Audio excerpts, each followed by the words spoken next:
ಏನು ಅಂದರೆ ಅಲ್ಲಿ ಇರುವಂಥ ಸಕ್ಕರೆ ಕಾರ್ಖಾನೆ ಎಲ್ಲ ರೀತಿಯಾದಂಥ ಪೊಲ್ಯೂಷನ್ ಕಂಟ್ರೋಲ್ ಬೋರ್ಡಿನ ಎಲ್ಲ ನಿಯಮಗಳನ್ನು ಪಾಲನೆ ಮಾಡಿರುವಂಥ ಒಂದು ಸಕ್ಕರೆ ಕಾರ್ಖಾನೆ. ಇದನ್ನು ಭಾಳ ಸ್ಪಷ್ಟವಾಗಿ ಈ ರಾಜ್ಯದ ಸ್ಟೇಟ್ ಪೊಲ್ಯೂಷನ್ ಕಂಟ್ರೋಲ್ ಬೋರ್ಡನ್ನು ವರದಿ, ಕೇಂದ್ರದ ವರದಿ ಇವೆಲ್ಲವೂ ಭಾಳ ಸ್ಪಷ್ಟವಾಗಿದೆ.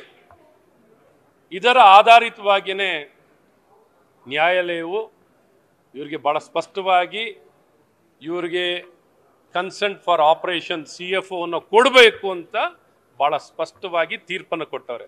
ಈ ತೀರ್ಪನ್ನು ಗೌರವಿಸೋದು ಬಿಟ್ಟು ಅಧಿಕಾರ ದುರ್ಬಳಕೆ, ಈಗಾಗಲೇ ಭಾಳ ಸ್ಪಷ್ಟವಾಗಿ ಹೇಳಿದಾಗೆ ಪೊಲ್ಯೂಷನ್ ಕಂಟ್ರೋಲ್ ಬೋರ್ಡ್ಗೆ ಎಲ್ಲ ಅಧಿಕಾರ ಇದೆ.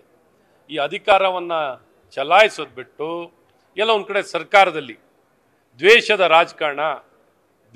ರಾಜಕಾರಣವನ್ನು ಮಾಡ್ತಿರುವಂಥ ಈ ಕಾಂಗ್ರೆಸ್ ಸರ್ಕಾರ ತಮ್ಮ ಸೇಡನ್ನು ಬಸವನಗೌಡ ಯತ್ನಾಳ್ ಅವರ ಮೇಲೆ ತೋರಿಸ್ಕೋತಿದ್ದಾರೆ. ಹಾಗಾಗಿ ಸರ್ಕಾರ ಈ ರೀತಿ ಅಧಿಕಾರ ದುರ್ಬಳಕೆಯನ್ನು ಮಾಡೋಂಥದ್ದನ್ನ ಈಗಾಗಲೇ ಎಲ್ಲ ನಾಯಕರುಗಳು ಖಂಡಿಸಿದ್ದಾರೆ. ನಾನೂ ಸಹ ಇದನ್ನು ಖಂಡಿಸ್ತೀನಿ. ತಕ್ಷಣ ರೈತರ ನೆರವಿಗೆ, ಅಲ್ಲಿಯ ನೌಕರರ ನೆರವಿಗೆ ಬಂದು ತಕ್ಷಣ ಅನುಮತಿಯನ್ನು CFOವನ್ನು ಕೊಡಬೇಕು ಅನ್ನೋಂಥದ್ದನ್ನ ಭಾಳ ಸ್ಪಷ್ಟವಾಗಿ ಒತ್ತಾಯವನ್ನು ಮಾಡ್ತೀವಿ.